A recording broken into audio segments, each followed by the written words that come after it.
Gemah Ripah Loh Jinawi, Toto Tentrem Kertora Harjo. Gemah Ripah Loh Jinawi bermakna kondisi masyarakat dan wilayah yang subur makmur.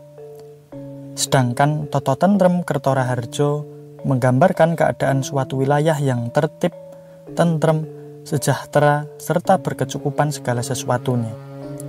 Mungkin unen-unen itu berhubungan dengan pamor yang akan kita bahas ini. Selain memperindah wujud dari sebilah keris, pamor juga diyakini sebagai gambaran atau perlambang dari tuah keris itu sendiri. Ada dua jenis pamor pada Tosanaji, yaitu pamor tiban dan pamor rekan. Pamor tiban merupakan pamor yang terbentuk secara alami tanpa rekayasa dari sang empu dalam proses pembuatannya. Sedangkan pamor rekan adalah pamor yang bentuknya telah direncana atau direkayasa terlebih dahulu oleh sang empu, sehingga bentuk pamor rekan biasanya lebih indah dan artistik.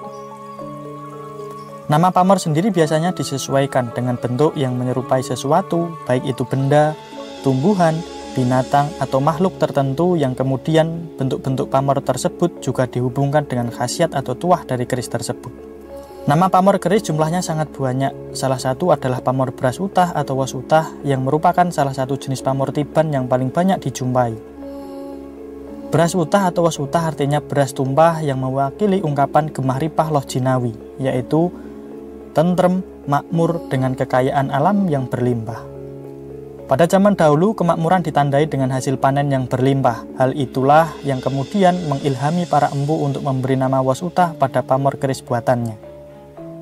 Pamor beras utah merupakan salah satu jenis pamor yang paling banyak dibuat, sehingga menjadi salah satu jenis pamor yang paling banyak dijumpai dan terdapat pada sebilah keris.